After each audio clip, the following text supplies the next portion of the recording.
Thank you very much. Lovely to be here at your this referendum gig. I'm not really very political. I should make that clear. First of all, I'm sort of middle class but left wing.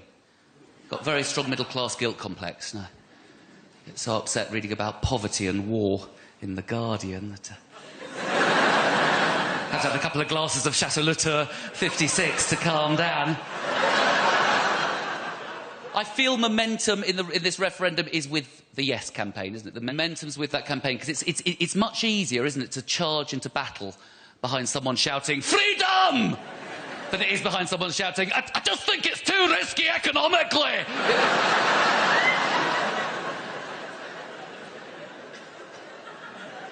But it's lovely to be in Glasgow. It's a very friendly city, isn't it? You have a reputation for being hard and tough. You're not. You're very friendly. I think you're friendly. I don't really understand what you're saying.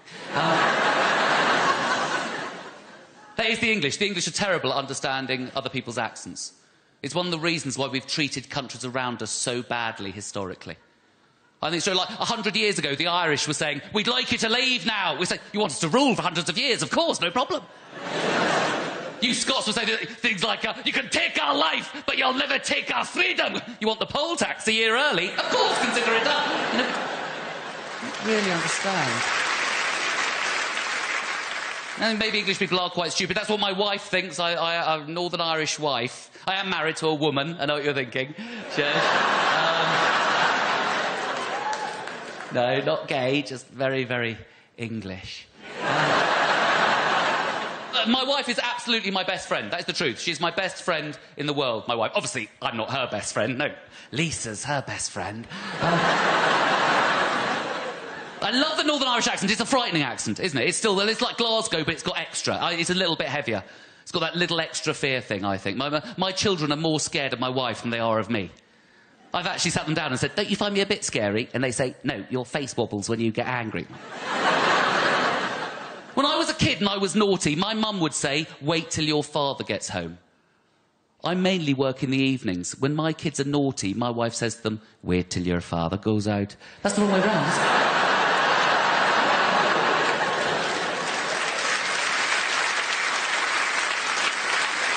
Because it's got that fear thing. My wife scares me when she's being loving with that accent. It's like, "Hal, I love you very much." OK, great, thanks a lot, cheers. I want to spend the rest of my life with you. OK, we'll do that. I feel safe when I'm with you. That's ironic.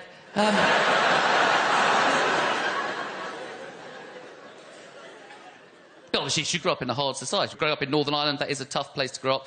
Very divided, obviously, between Protestant and Catholic. Very strong Protestant-Catholic divide. I don't know if you know anything about that in Glasgow. I fully understand. I grew up in Ealing, West London. We had a very strong Audi-Volvo divide. The only time we were united was when someone bought a Nissan and we all came together to burn them out. But she's seen terrible stuff, my wife, growing up because of that conflict. She's slightly messed up in a way. Before we get into bed, she's got a mirror on wheels, puts it under the bed to check the bombs.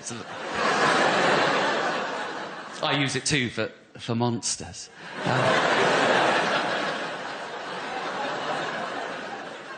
We're in bed together. I take a bit too much of the duvet. She's immediately going, "You obviously have no interest in seeing a lasting peace in this bedroom.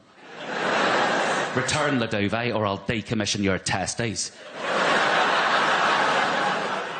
She beat me at Scrabble 3 years ago. She still marches round the house on the anniversary of that day.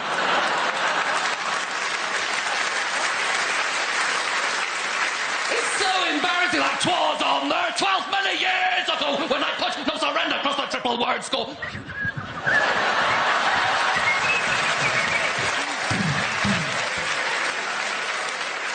Yeah.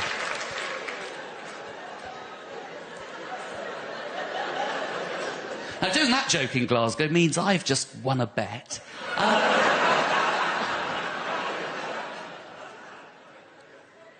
But obviously we have divided cities in this country, we have divided communities, we are more divided than ever. This referendum reflects that. We are more divided in the UK than ever. I understand it's not just about economics, it's a feeling as well, isn't it? It's like I understand that when the England team play football, most of you support the opposition. Is that true? Yeah. You know, we do the same to you. We just never know when you're playing.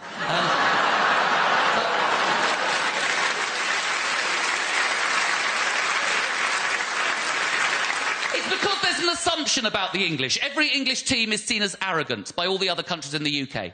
Always see England as arrogant. I watch rugby with my father-in-law. Everything the England rugby team does is arrogant in his eye. England rugby player can score a try and go, yes! He goes, arrogant, very arrogant. A Welsh player does exactly the same thing. Scores a try and goes, yeah! He'll go, brave, plucky. A Scottish player... I've never seen a Scots player I'm joking. No, do you know what? The English team, all England teams lack a bit of passion because we don't have our own national anthem to sing. Do we? We sing the British national anthem before a sporting event. It's ridiculous. Scots, you have Flower of Scotland. Brilliant song. Bannock Burn means something. The Irish in rugby have Ireland's Call. Unites North and South. And the Welsh have a beautiful anthem. It's in Welsh. I don't really understand it. I'm so chippy in English, I'm assuming that the Welsh are slagging us off in that anthem. I don't know. It's like, oh, England, you wankers, we think you're scum. Your country is a shithole. I shagged your mum. That's what I'm assuming.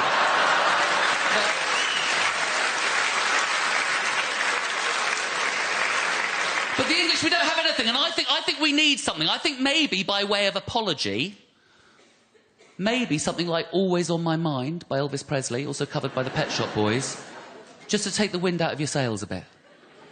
So before the game, you go, oh, Flower of Scotland, when Will Wissy, you're like again. And we're going, maybe I didn't treat you quite as good as I should have.